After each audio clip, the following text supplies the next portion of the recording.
All right, Jordan, how's it going? Thanks for joining. Yeah, my pleasure. Good to see you, Matt.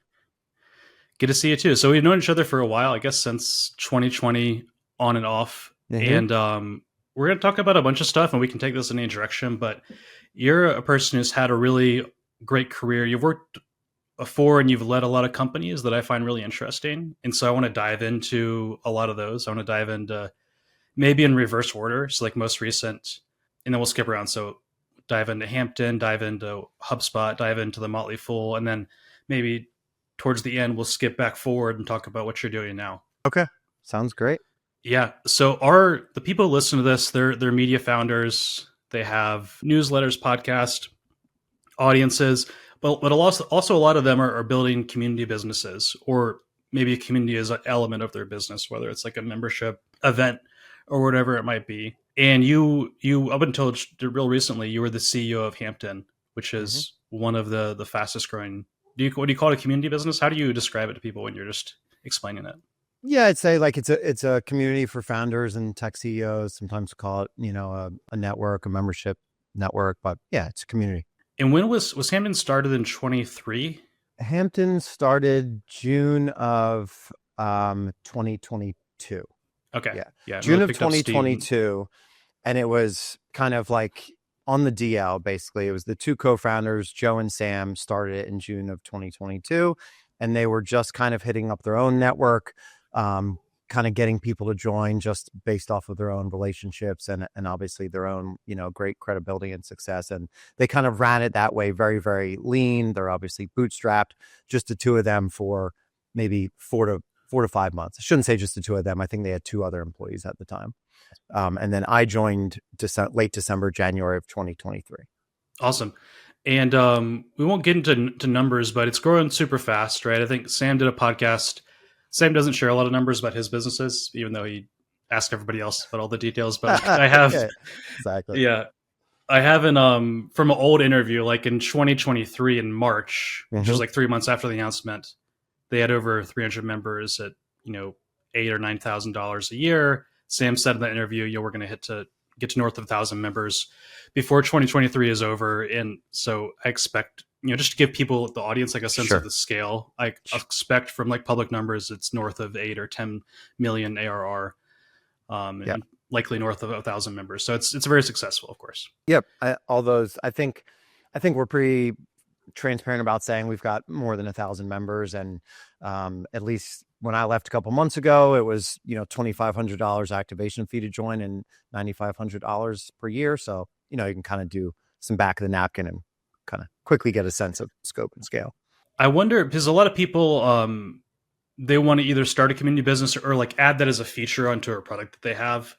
What like when you're marketing and selling a community, what gets people to actually buy?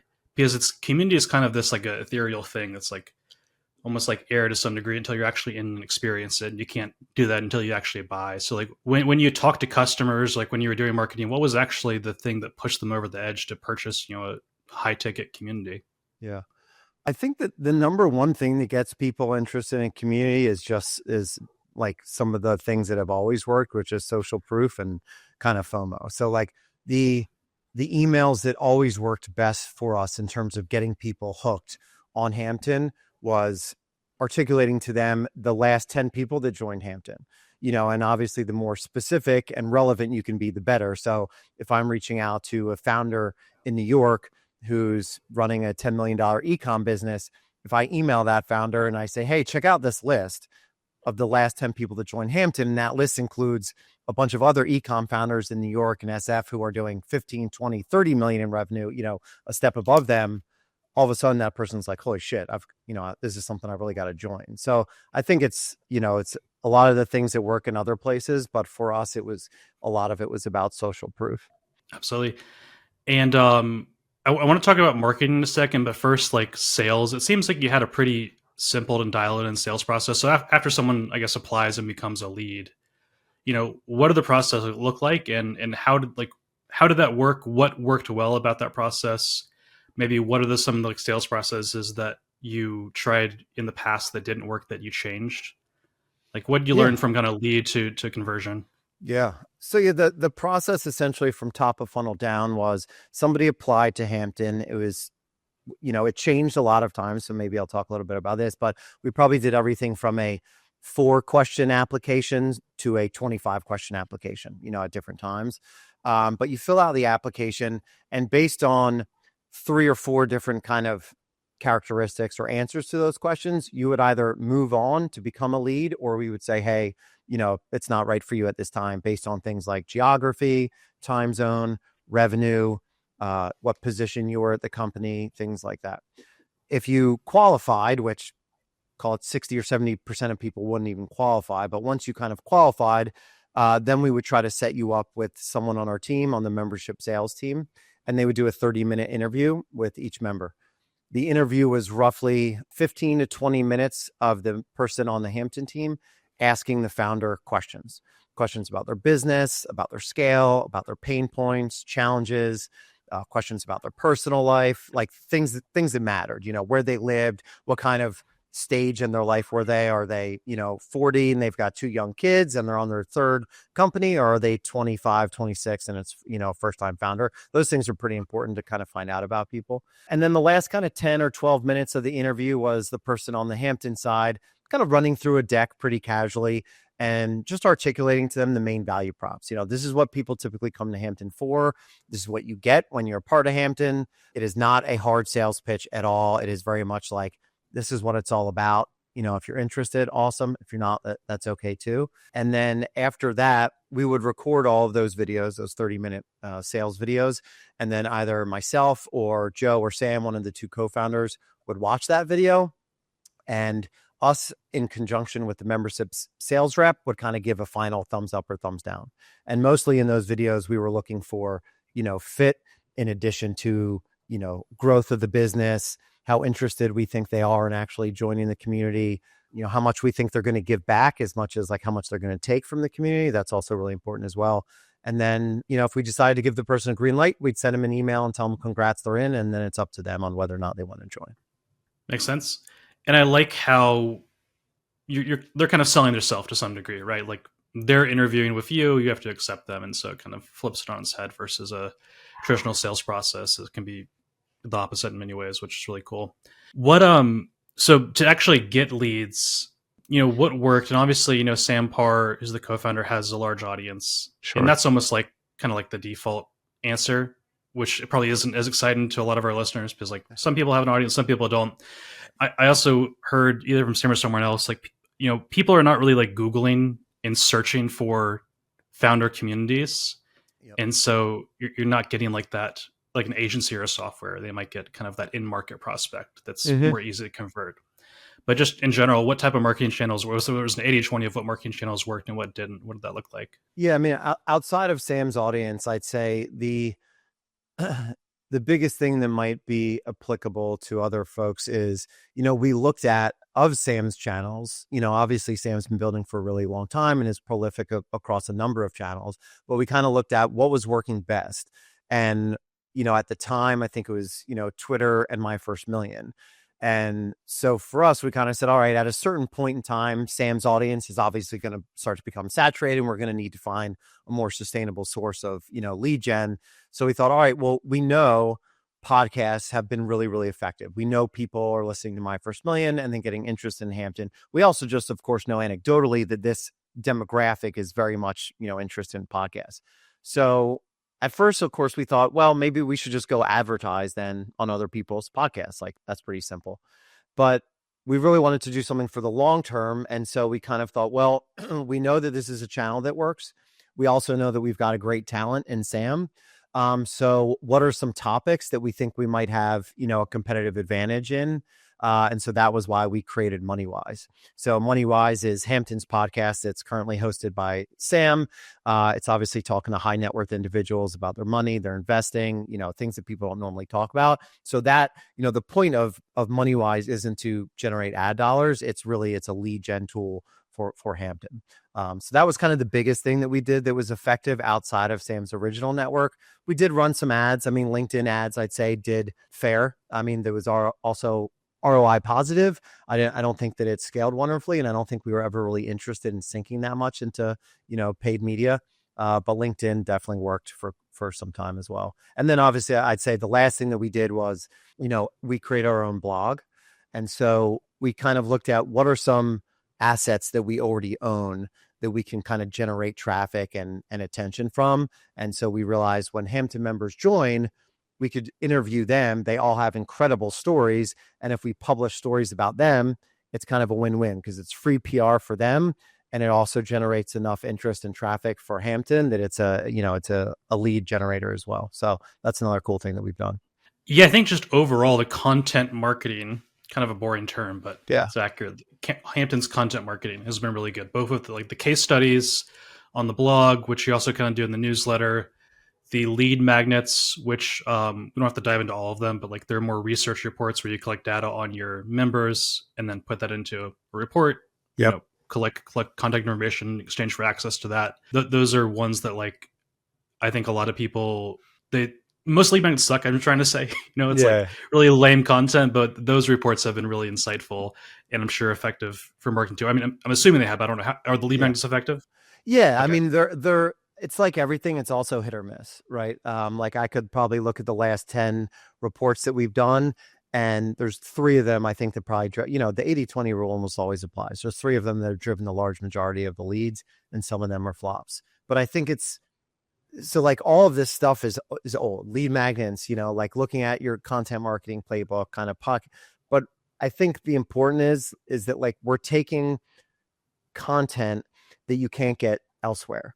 It's not like anybody can kind of create like an AI generated or a very like corporate fluff evergreen lead magnet and put it out there.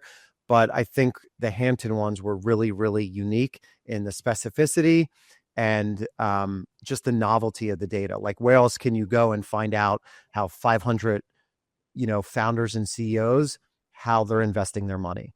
Where else can you go to find out like quickly how many of them are invested in T-bills versus equities versus, hedge funds? It's like that sort of information just isn't that easily accessible. So I think that was always our advantage, was having really novel content. And what lead magnets did work best? What were the 20% that really crushed it? The number one was like the net worth. Can't remember the exact title off the top of my head, but it was basically it was a net worth report where we asked people all about their personal finance. And it was like, and I'll just say real quick, it was everything from, their assets and their investments, but it was also about budgeting. It was about how much people spent every month. What did people spend their money on? What kind of cushion felt comfortable? How lean were they running their business? Like it kind of took the same hypothesis that MoneyWise has, which is what are the uncomfortable sort of conversations that we're seeing inside of Hampton that people like only feel okay talking about because we're in this very exclusive, hush-hush, confidential community? And how can we extrapolate some of that out and use it in, of course, an anonymized, fair way, but to increase our kind of top of funnel? Yeah, was MoneyWise is really interesting. It's also very good. How did that idea come about? Was it just, conversations with the community? Was it like the interest that Sam has about these things, or was it like more data backed where it's like, okay, this lead magnet worked really well, we should do a podcast about the same type of topic? Yeah, it was definitely Sam's idea that he had, I think, for a while. I mean, if you listen or follow Sam long enough, you'll know there's like, 3 to 5 things that have kind of always fascinated with him. I think wealth and, the accumulation of wealth and how people spend their money has always been one of those things. And I think, this Hampton was the perfect sort of avenue for him to kind of, it was a great jumping off point for him to then do this podcast because people were starting to become willing to have these conversations with him because there was just that added layer of trust because people knew that he was part of Hampton. He was a co-founder. So yeah, it wasn't necessarily data backed. It was gut. Yeah, that's always often some of the best reasons to do something. It's, I got to meet with Sam a little bit in person when we did our conference last year in February. Yeah. And like, it was fun. What I thought was hilarious was some of the conversations he was having with speakers that I was like at the table at, or even with me, were like, this is the exact same conversation you would be having on MoneyWise or some parts of the other podcast that he's doing. Yeah. And so absolutely. it's like, it really is his interest. It's not just for the podcast, which is fun. Yeah, for sure. How did you, go about, because podcasts are like notoriously hard to grow. They have no discovery, at least in the RSS format. YouTube is a little bit different. But how do you go about launching MoneyWise just as a company and like actually getting some traction there? Because it's got, especially for how niche it is, Yeah. it has great listenership. Yeah, I mean, I think a lot of that comes down to obviously you have a platform to start with, and that helps everything. I think sometimes where young peeps can go wrong is like trying to do everything at once because everything's available now. So it's like the plethora of options can sometimes be almost overwhelmingly challenged because you're like, all right, I got a newsletter. It means I also have to have a podcast. I also have to have a YouTube channel. I need to have a website. I should have a blog. Like, it's like, holy shit. Whereas, I think Sam really put in his time and his energy building, mostly on Twitter and the hustle that allowed us to launch Hampton, which obviously became successful, and the success of Hampton and the network of Hampton allowed us to launch MoneyWise. And so I think it's like kind of sometimes like one foot after the other, because I really think that, I mean, if you assume just that we have 1,000 plus very plugged in, very networked people in Hampton, well, now that's like you already have your 1,000, true fans when you launch your new podcast. So, I think that was a big part of MoneyWise's success.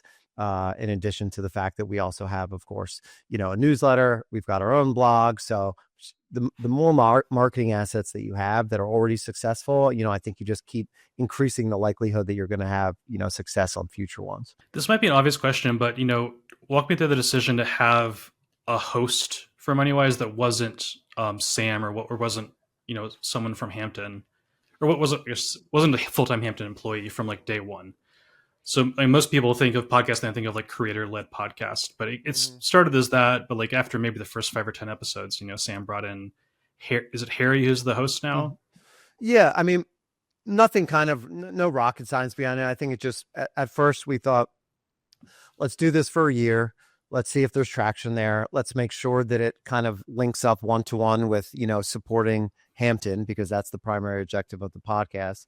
And, the objective was never to just have Sam have to do it full time. I mean, he obviously, has a full schedule. He's got a growing, young, beautiful family. He's got Hampton going on. He's got My First Million. So I think it really just becomes like a bandwidth, issue more than anything.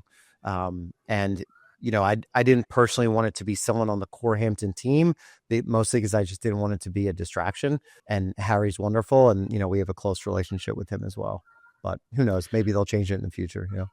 Yeah, he's it went really, from a listener's perspective, went really smoothly, and Harry is great. Was there anything tactical that like helped with that transition? Because I don't know, when most podcasts do this, which most don't, but ones that I've seen do this, it's like always difficult. They lose audience. People complain, like the typical issues. Was there anything that like helped in this situation? I don't think I have a great answer for that one, honestly. Like, I think we just ripped it off like a Band-Aid. It's also right. Like, it would be different if it was My First Million and Sam was like, all right, it's now going to be Harry and Sean, right? Like, people would probably have a lot of beef with that, and all of his like, super fans would freak out. But MoneyWise is young and early. And I still think you're naturally always going to have people who are just like, Sam fans who are like, oh, I want Sam back. But the point is, like, if you still have a good interviewer, you're still pulling all the like valuable nuggets out of it, then I think you just need a good personality, whether it's Sam or Harry or somebody else. The concept is fucking awesome. Like, the concept of MoneyWise is great. And so you need somebody in there who can continue to like pull that value out of the great concept. And I think as long as you do, it's going to be, successful. Yeah, really, I think it comes down to that. It's like the concept works, the format works, as long as the guests are good. Right. And Harry is a professional who does a great job. And you also did it relatively early. Yeah. It worked great. Yeah. And it also did, like, at least initially it wasn't a big video show, so maybe that made it a little bit easier too. Yeah, I think that's fair. Yeah, I thought the execution was really good on that. There's so much to talk about with Hampton. One thing is, I want to talk about the product. Mm-hmm. We have a lot of other stuff to talk about too, but maybe kind of the final couple things on Hampton. Mm-hmm. I don't want to like you to have to list out features for us here, but like when it comes to a community like this, like what do people really, really like about it? Whether it's like, tangible features or intangible things, and then what actually gets them to renew and, stay in the community and pay for years to come. Yeah. I think at the end of the day, the thing that people like the most about Hampton is that they can let their guards down and say all the shit that they don't feel like they can say on LinkedIn or Twitter or whatever. They can ask the questions that they don't necessarily feel like they can ask somewhere else. I mean, when you're the CEO or founder of a company, you typically have your team, your investors, you know, other shareholders who are all looking at you, asking you questions depending on you. You probably have a family who's also looking at you depending on you. And there's literally like nobody for you to go to be like, hey, it's the first time I've, hired a VP of engineering. I've got to buy my co-founder out. We just had a really down year. We lost one client who's 30% of our revenue. How would you handle, like there's there's a litany of questions where like, you can't just Google these things. And so I think whether it's companies like Hampton or YPO or EO, like that's the thing that people love. And that's the hard part to market too, right? Because it's not like a tangible thing. But I think that's what people really love these communities for. And I think that's really what gets them to renew is like the relationships that they're forming inside of the communities. The fact that they feel like they have a Rolodex that's, filling up of people that they can just take out their cell phone, text, call when they've got an issue. I think those are the things that make people kind of renew year after year. And maybe it's all of the above as far as the answer to this question, but like, where exactly is that happening? Where like people find the most valuable part is that they love the core groups the most? They love the digital community, in person stuff. Like, is there any more tactical things that are really that really stand out as far as what people enjoy? Yeah, I'll kind of list it in terms of what I think is the most impactful, also, which is also the hardest. So first would be core groups. So we call them core groups. YPO calls them forums. Everyone kind of different communities have different names for them. But at Hampton, or core groups, founders get put into groups of 8 along with an executive coach or facilitator. And those groups meet every single month for several hours a month. That I think is where there's the most opportunity for those sorts of like really, really meaningful relationships and problem solving and trust to form. It's also by far the hardest. I mean, it is absolutely the hardest thing to get right. But I think that's number one in terms of like priority and impact. I think number 2 is our in-person retreats. We do several different, probably, I don't know, somewhere between 6 and 8 in-person multi-day retreats per year.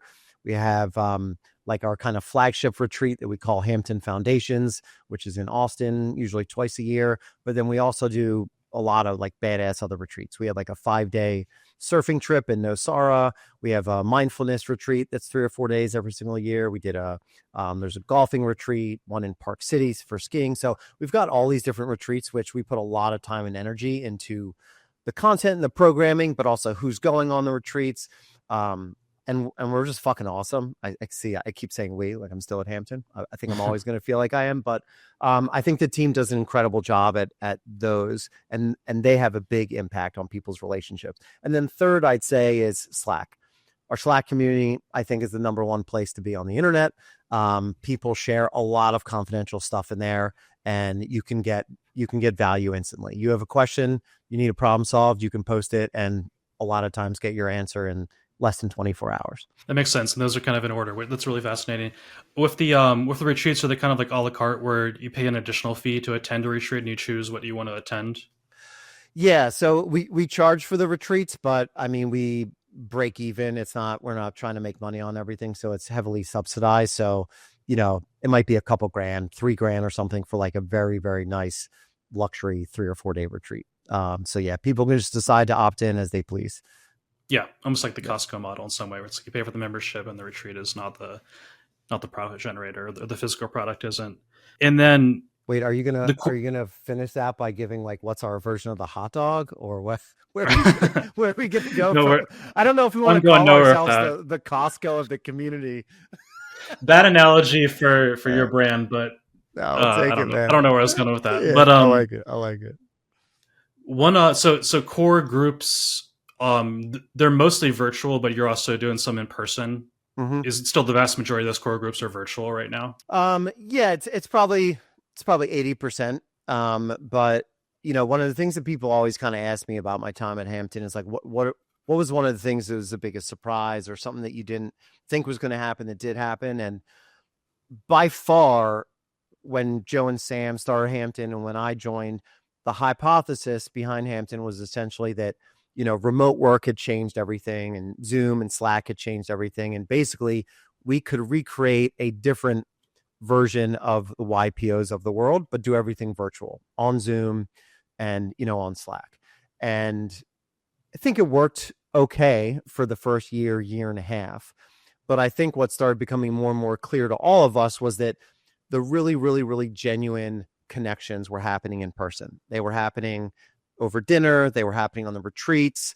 And, the three of us kind of made the decision that we were going to start pivoting to do more and more things kind of IRL. And so now Hampton is in a new kind of chapter in its life where it's trying to launch only in-person core groups. Again, the vast majority of them are still over Zoom and virtual. And I think that's great. It's like, if you're a founder and you live in Boise and there's only like 3 other founders in Boise doing 10 million in revenue, you're kind of fucked. So we like and we appreciate the fact that we're able to connect those people with other people in the country. And for some people, they like that. Like, getting together in person also has its own challenges. Traffic, other things coming up, daycare, kids being sick. So it does have its own obstacles too. So some people like Zoom, but I do think overall being in person and having IRL core groups is like the thing that is going to change Hampton for the future. Okay. I love to see where the project is going, because would you expect, and if you look at Hampton 5 years from now, would you say like 50 or 80% of the core groups are going to be in person, something like that maybe? Yeah, I do, very much so. Okay. Awesome. And, because you're sharing this really vulnerable stuff, confidentiality is important. And I know like on your website, you have kind of your values and you talk about that. Like, how does that work tactically? Do you have people sign like a NDA or contract, or what does that look like when they join? Yeah. When people join Hampton, we have a several page contract that they sign that has Hampton's values and also talks a lot about confidentiality. And we more or less have a 1 strike policy, because, if people start to feel like they can't trust sharing information, asking vulnerable questions, it very rapidly erodes the integrity of the community. And there's really only 2 things that can totally destroy a community, is like completely letting go of the exclusivity of it or destroying the integrity of it. And so we didn't fuck around when it came to that. We kick people out when it comes to confidentiality. I think we've only had to do it twice, but yeah, it's a very strict policy and everybody knows it when they join. Yeah, that's a good framework as far as those 2 things that you just mentioned. And it's nice that you have it like both in contract, but also like it's in the missions and the marketing, the sales too. So there's an expectation. There's also contractual commitment as well. Talk to me about exclusivity real quick. And this is the final really question I have about like, how do you think about the exclusivity and the criteria that you pick for Hampton? I think you started with like not one revenue, because there was like maybe 3 bullet points of criteria I saw on the website. Yeah, 1 million. Yeah. And I think that's a little bit larger now. But just how do you think through that? How does that affect the product and the marketing? Yeah. I mean, this is maybe the number one hardest thing when it comes to building a community like Hampton that I don't know if people truly appreciate until they're in it, running it, is that to build your business, you have 2 things that are almost always in complete tension with one another. You have complete exclusivity, right? The thing that you are selling by joining Hampton is that we don't accept many people. It's a very small group. It's very confidential, and it's the best of the best. But like all entrepreneurs, we want to grow. And in order to grow, you have to add more people. And so those 2 things are kind of almost always in conflict with each other. And the challenge for us, I think, sometimes is we knew that the more members we added, 9 times out of 10, it was actually good for other members, because if you're in a community, the more people there are that can help you, the more people that you can relate to, the more people that are in Greensboro, North Carolina, where you are, all those things actually help you. But psychologically, when you're in a community like that, when it starts getting bigger, people start thinking, oh, they're loosening up their standards. Oh, it used to be good back when X, Y, and Z. And so there's this contrast of like what people think psychologically is happening. Oh, they're growing, they're getting big. That stinks. But we actually know behind the scenes, no, the more we grow, it's actually starting to help everybody more. There's just more relevance. There's more problem solving. There's more people to kind of help and network with.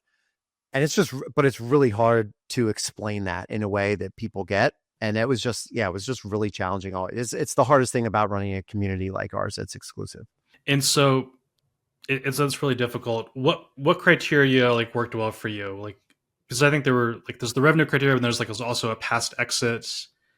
And that's also funny when I look at YPO or EO, their criteria maybe to track some similar people, but it's like you need to be like I forget which one. It's like you need to be paying your employees this amount per year. Mm. I think YPO was like that. Yeah. So, so we started at around 1 million in revenue was you have to be a CEO or a founder. You have to be in a tech or kind of a tech adjacent sort of company. And you have to be in the United States because time zones matter a lot to be able to get on with people in core groups. It's really hard when you have one person who's in, Australia and another person who's on the East Coast. And then we started with 1 million in revenue. The challenge is what I saw as a CEO after our first two renewal cycles is that the number one correlative indicator with whether or not somebody was going to renew is actually how much they were doing in revenue. If you think about it, it makes sense. If you're doing 1 million in revenue, you have a much greater propensity to go out of business, to, go on hard times, to just like not be able to afford an expense like that. It's going to be the first thing to go if you're, struggling with cash flow. And if you're doing 10 million or 50 million in revenue, $10,000 a year just obviously isn't that big of a deal, or it's just less, it's less substantial. And so that was why we kind of made the hard decision to jump from 1 to 3 million in revenue, because also in a community business, retention is really important. People make relationships with other people. They get used to seeing other faces, whether it's in person or on Slack, and they don't want their friends, their peers to be leaving. And so if you start having people churn and they see other people churn, it can kind of like, begin to play on itself. And so retention is kind of the number one most important thing in a community. So that was really the primary driver behind moving it from 1 million to 3 million in revenue. Was we wanted to make sure that like growth was less important to us than retention. And so we felt like moving it to 3 million was the best thing that we could do. And then I guess the other quick thing I'll say is like for companies like YPO that start to consider things like how much you're paying to employees, they also let in a wider swath of people. I think sometimes they let in like managing directors, or if you're, an SVP of a law firm. I don't know. I think they're sometimes a little bit looser with their function or role, but they are much stricter when it comes to like revenue minimums and other things like how much they pay employees. I think it goes to who we're trying to attract versus who they're trying to attract. This is obviously a huge generalization, but YPO has a lot of businesses that are generational businesses. They've been passed down from, grandfather to father to child. They've been around for a long, long time. They're really, really big businesses from a revenue perspective, an employee perspective. They've been around before. Hampton is attracting a lot of tech founders, a lot of first-time, second-time founders, and we're capturing them in the startup, the startup phase in the kind of like 3-5 to 50 million kind of scale up. And we just don't find it as important how many employees you have, things like that. Just different sorts of businesses.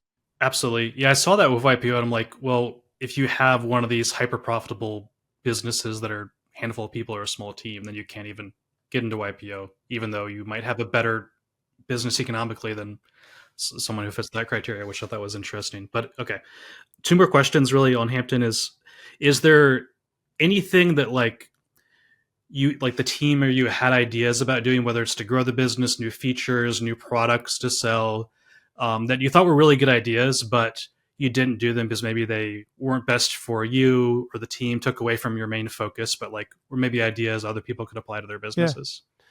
Yeah, for sure. I mean, there was, one of the hardest things I think about being any CEO is staying focused. To me, that's always kind of one of the main roles of the CEO is to keep the team focused on the vision, executing the vision and the mission of the company. And especially running a company like Hampton, where you have hundreds, thousands of really interesting, fascinating people coming in with all kinds of ideas. And it kind of seems like, the world is your oyster. I really, really tried hard to kind of keep the team focused. But in my head, of course, I had a running list of ideas. I'm like, hey, maybe once we get to 5,000 members or, 5 years from now, when we're throwing off a ton of cash, maybe here's another list of ideas.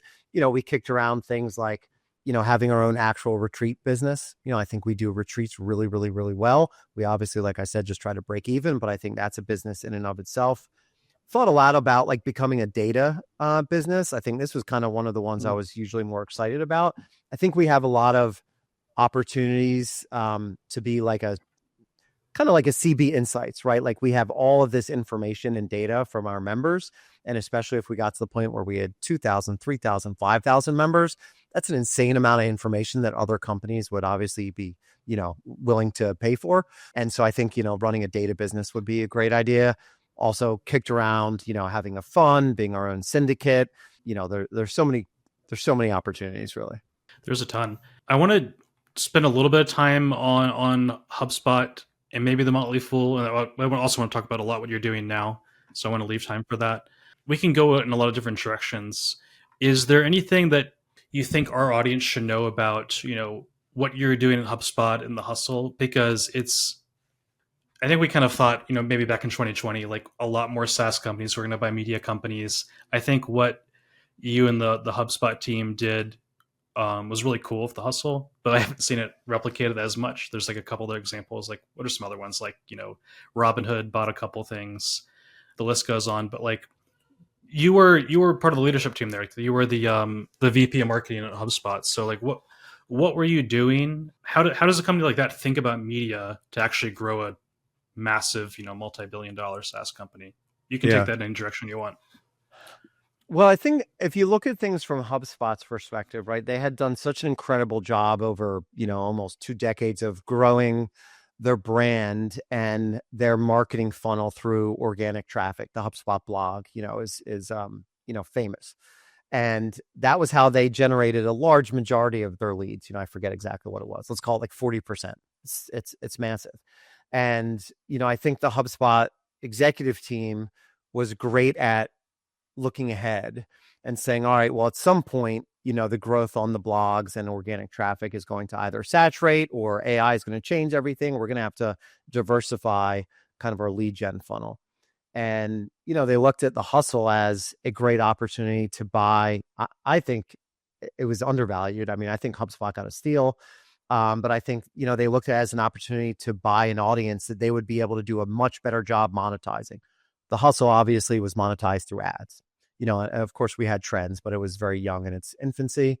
And yeah, I think HubSpot looked at it and was like, we can monetize the shit out of that list, and I think what we did then at HubSpot, myself and other people on the media team was, where else can we kind of do this?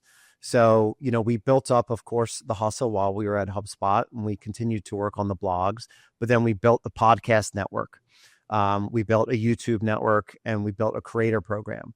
So we thought, okay, there's all these other channels that are seeing massive amounts of growth, podcasts, of course, YouTube, of course, and just creators in general, as their own kind of just audience or medium wasn't a thing 10 years ago, really. There weren't nearly as many of creators.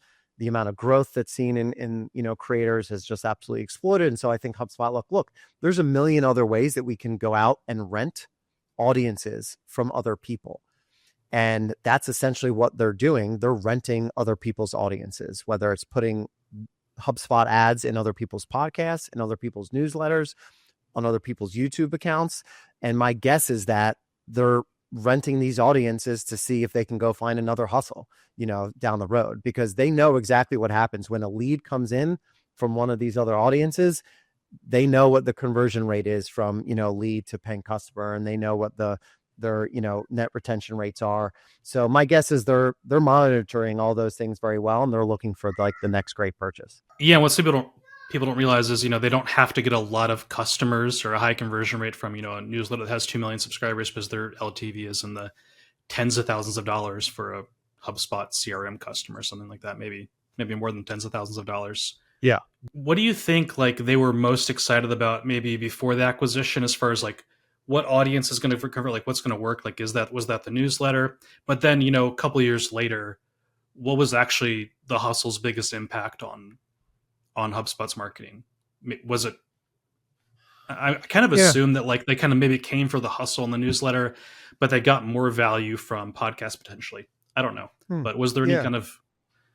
That's a great question. I think that, I also want to be careful because they're a public company, and even though it's been a couple of years, I don't actually know. So I won't say any numbers or anything, but I think that by and large, purchasing the hustle and that list was a banger of an acquisition for them. I think that obviously, My First Million, like that's kind of its own beast. But I think that buying The Hustle was absolutely wonderful for them. In addition to, I think the people and the talent. Like, I don't think, it's much harder, of course, to put a monetary value on that, but there was a ton of people that came along with that acquisition. And even when you're only there for a year, I think I was there for 2 years and some other folks were there for 2 years. You look at the amount of talent that was there. Brad Wolverton was there. I was there. Steph Smith was there. Sam was obviously there for a while. Ethan Brooks was there. There's a lot of talent. Zach Crockett, of course, who was the incredible writer for The Hustle, is there. And talent attracts other talent, and so I do think that the sort of people that came from The Hustle, those were a different sort of people than the folks that were at HubSpot.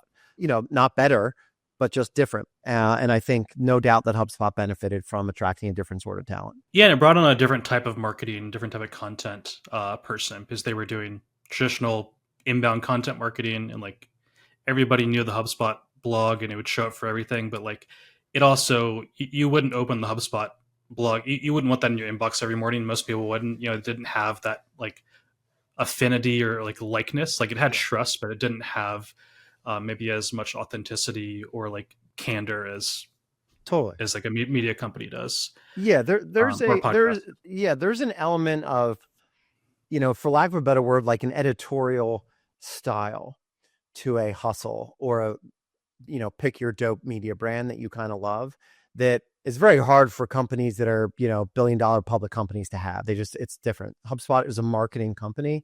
Hustle was a media company. And so there's a pretty big juxtaposition between those two styles and those two sorts of people. And HubSpot, I think, got a ton of benefit from bringing those sorts of people on.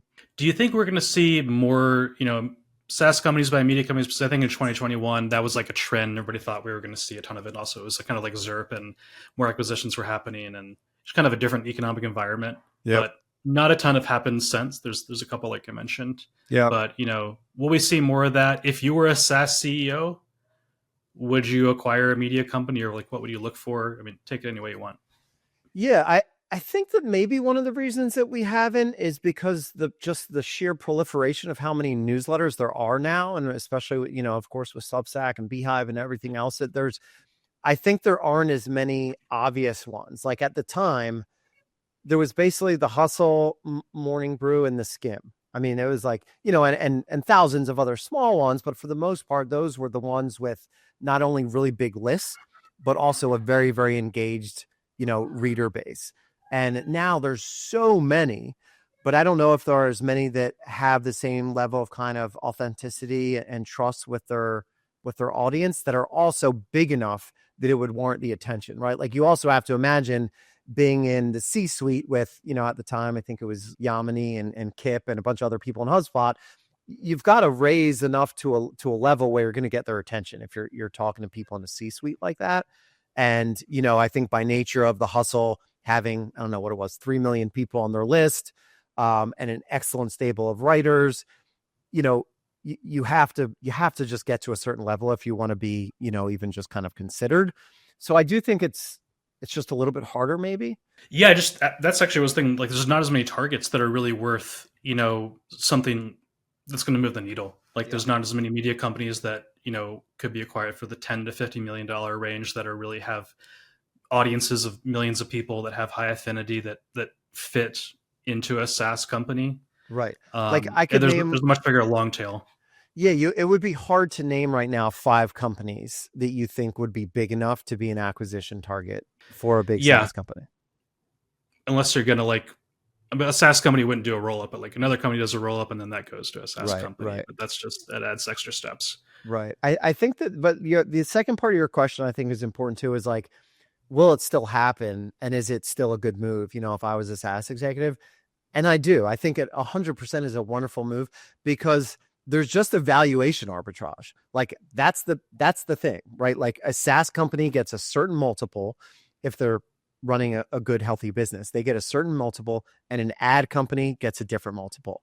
And there's just an arbitrage there. And if you assume a SaaS company will have a 10 to 15 multiple and an ad company is a 2 to 5 or something, it's like if you are buying a healthy subscription-based business, there's just a great arbitrage part. So I do think there will be, but it might be another 3 to 5 years before we see them, because all these new newsletters need time to grow and maybe get to the point where it's actually kind of, worth people's time. Yeah, there are so many people who have started, 2018 to 2022 who are going to be a lot bigger in 2030. But the right now the multiples are just so low. I think you can buy a lot of good media businesses for 2, 3, 4x. Yeah, I think it's a great time to be like, if you enjoy acquiring small businesses and you've got some capital or just access to capital and you like doing that, I mean, it's a great time to be on, just looking for newsletters to acquire, small businesses to acquire, Quiet Light Brokerage, these other sorts of companies that list, small companies in the kind of 3 to 10 million range. It's a great time to be doing that. Tell me about, your next chapter, what you're doing now, because I think you're kind of in I don't want to say transition phase, but you left Hampton pretty recently. So you've been writing and been following your work there. What's going on in your world? Yeah. So I decided to leave a couple months ago, mostly because I just wanted to, spend a little bit more time with my family. My kids are 7 and 10, and it's a really fun age. I just wanted to be around a little bit more. So right now I'm basically doing two things. I started a newsletter, not to, of course, now jump on the about 20 years too late, the newsletter bandwagon after I've grown everybody else's. But yeah, so I'm writing my own newsletter. It's called Signal Noise. And, I basically am writing about startups, about money, about life, about work. And, I'm essentially someone who in the last 20 years of my career, I was like, I'm just going to be heads down, doing the thing that I'm supposed to be doing, working my ass off and doing that. And now I've kind of gotten to a point where I'm like, now I'm kind of ready to look up a little bit and say, now it'd be fun to actually write about all those things. So it's very like narrative driven. It's a lot of personal stories about me and my career, things that I've learned. And my audience is like primarily founders, execs, operators, who are into kind of building and tinkering and kind of managing all the stuff that, between work and family and life. So I'm doing that. That's been tons of fun recently. And then I'm also doing a little bit of like advisory coaching work. And so I'm coaching up, CEOs and founders that are kind of in that $5 to $20 million revenue range. Very small amount of kind of clients. I don't want to be, working 80 hours a week again. So I've just got 3 clients and I kind of feel at capacity at that. And I'm having a ton of fun. That's awesome. We don't need to get into all the details, but we do have a lot of coaches here. And like, you're not trying to do an 80-hour week coaching business or hire a bunch of coaches under you, but what's like a good engagement for you that you really enjoy and that the clients get a lot of value from? Like, what does that look like as far as how much you're meeting with them, how you support them, stuff like that? Yeah, so I'm roughly meeting with my clients once a week on Zoom or on phone for an hour. There's email and text stuff in between, but I'm really kind of in it for building long-lasting relationships. At my point in my career, I obviously have to be weary and I guess maybe protective is a better word of my network. Because obviously, I'm very fortunate. I've had an amazing career across the Motley Fool and the Hustle and HubSpot and Hampton. So I've got a great network. So I have to be protective of the fact that people aren't trying to hire me just to kind of tap into my network or get introductions or stuff like that. So the best client for me, I think, are people that are, again, somewhere in between this like 3 to 20 million in revenue phase, and where I feel like they're running a type of business that I can help them strategically, I can help them tactically. And, maybe they're also struggling with some of the kind of classic work-life stuff, trying to figure out, how to maybe work a little bit less, spend a little bit more time with their family, but also continue to hit their own goals and continue to scale up their business and their company. I think that kind of intersection between growth and personal growth and, life, I think is where I, tend to, I think, add the most value. Makes a lot of sense. Anything else we should cover? Any questions that you would have liked me to ask you? Anything like that? I would have loved to talk more about the Motley Fool since I spent like 12 or 13 years there, but I obviously understand that was a long time ago. No, man, I think all of it's still relevant. It's just time, but yeah. No worries. I think, there's so many great writers out there. There's so many great creators out there. What I'm really excited about is finding the people who are authentic and they're doing their own shit with a voice that is actually like different and unique, because most things I read these days are like repackaged LinkedIn threads or everything is like a regurgitated, aggregated AI version of something else, that I'm like, the chances that this is actually a person that wrote this are like 10%. So I'm really excited about continuing to find the people who are actually creating their own content, who are spending more time living their lives than they are worrying about writing. I think like that's the other thing, is like when you find writers and creators who spend 80% of their time out there living life and 20% writing, like those are the people that I like reading and learning about, not people who are kind of just behind a keyboard, like putting things into Chat GPT all day. So I love connecting with those people, and I love partnering with those sorts of people as well. Yeah, there's a lot of good ones out there, but also very few in the sea of noise. Calling back to your the name of your newsletter you're writing, or Signal Noise. Yeah. Are there any, maybe one last question Mm-hmm. before we tell people like where they can find you? Any people that you think are doing cool things in the media space, community space, or just publishing cool things that you enjoy reading?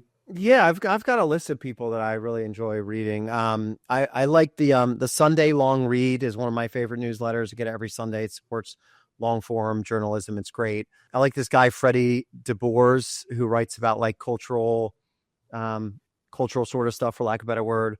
I still read The Hustle. I like Pirate Wires. Yeah, I like Rex Woodbury, runs Digital Native. I really like his stuff as well. And then there's like, I still read a lot of finance stuff. So my good friend Morgan Housel, of course, from the Collaborative Fund. I love reading Morgan's stuff.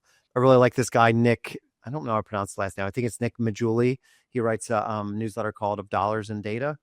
I really like him a lot. I mean, there's a ton of people doing amazing stuff. You gotta work hard to find it. But yeah, there's a lot of people doing awesome shit out there. that's the challenge. I enjoy reading about your personal finance and investing stuff, Joe. We didn't get to talk about that, but I'm Oh, going to keep cool. following you for that stuff as well as the other things as well. Where's the best place? Excuse me. Where's the best place for people to read your stuff, find out more about how to work with you, stuff Yeah. like that? Probably the most simplest is go to jordandipietro.com. That's my blog and website. And if you go to the tab newsletter, you can subscribe to the newsletter, or there's a forum if you're interested in learning more about advisory, or you can go to the Beehive website to subscribe. It's jordandipietro.beehive.com, and check out Signal and Noise newsletter. Yeah, we'll put it down below. All right. Thank you, Jordan. Awesome. Thanks, Matt.